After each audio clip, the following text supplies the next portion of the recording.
Welcome to Letters from New Zealand. I am John Jarvis.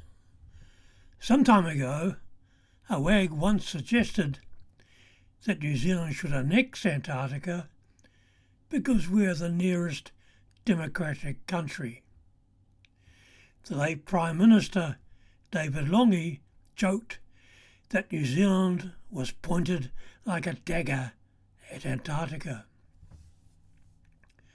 The great icebound southern continent is currently causing concern worldwide. Rising temperatures and water levels, global warming, among others. Ernest Shackleton started public interest. He was an officer aboard Captain Robert Falcon Scott's ill-fated expedition to be the first to the South Pole. In a way, Shackleton and Scott were the last of the amateur explorers, and Scott's tragic end overshadowed Shackleton's successes. Amundsen's first to the pole signalled the dawn of the professional era. Shackleton's end came on the island of Georgia after his ship sunk deep in Antarctic ice and an epic voyage in a longboat that saved all aboard. After the end of the horrific World War I, reparations, realignments and reconstruction occupied world, curtailing any expensive explorations to Antarctica. But it did have a high-flying visitor in the form of the American Admiral Richard Byrd in 1929. A memorial to him sits atop of Mount Victoria in my home city of Wellington. Adolf Hitler, keen to reinforce his statement, guns before butter, wanted to supply the German people with margarine made from whale lard, and dispatched an expedition to claim parts of Antarctica for Germany. But an overloaded aircraft had to jettison extra gear to lighten the Fokker aircraft, including boxes of metal swastikas to claim the area. They were never recovered, and the expedition returned home in 1939.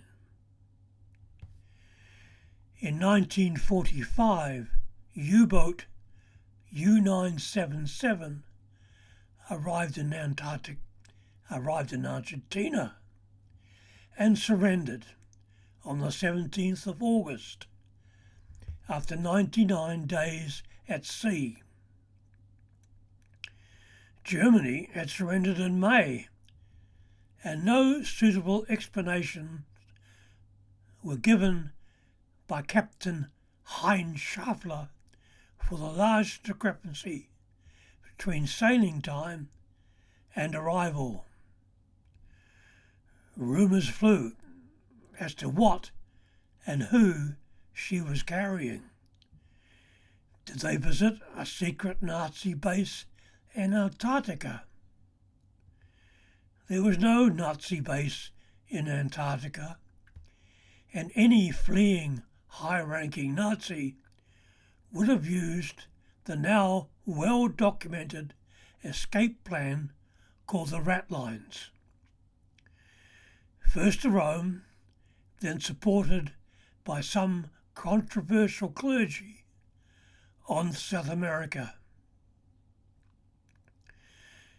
The first man to climb Mount Everest, Sir Edmund Hillary, seemed ideal to lead part of the Antarctic transcontinental expedition in 1956 to motor to the South Pole using snowcats.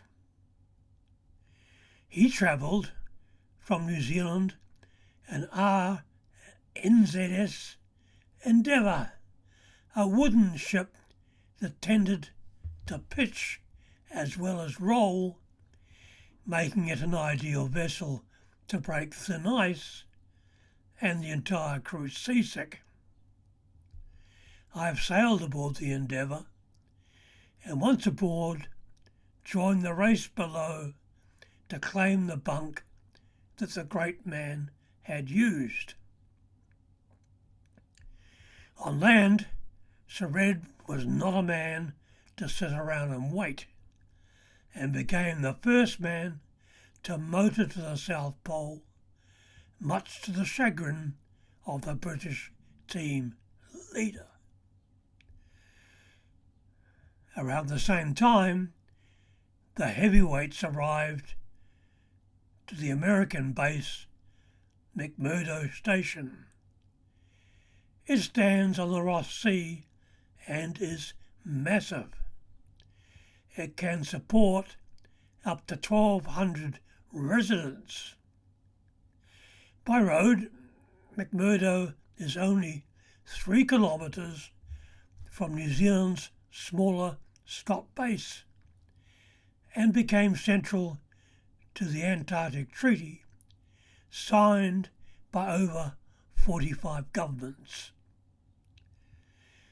It was powered by a nuclear reactor and could supply 1,500 US gallons of water daily and steam for the salt water distillation plant. Today, diesel generators have replaced it. McMurdo Station has attempted to improve environmental management and waste removal. Today, satellites provide internet and voice communications. It is serviced by the world's most southerly harbour and 3 airports. Antarctica's second largest base, Scott, is overshadowed by the seemingly brooding Mount Erebus, where, in November 1979, Air New Zealand Flight 901 crashed into it, killing all 237 passengers and 20 crew. Scott Base, developed in 1957, has now received $340 million to rebuild. This includes a new wind farm which will provide 97% of renewable energy. The 3 interconnected buildings can accommodate up to 100 people. Dining and welfare building plus engineering and storage. Scott has a history of restoring, that of Scott's original building, and the recovery of 3 cases of Ernest Shackleton's blended 1907 malt whisky. And rather surprisingly, given New Zealanders' reputation for scavenging, returned all 3 cases to England. Despite all the positive scientific work, Antarctica's pristine future is not secure. A Weddell Sea conservation area to protect animals and fish was rejected by the vast majority of the 40 nations meeting in Hobart, Australia, a few months ago. Commercial interests were suspected. Thank you for watching.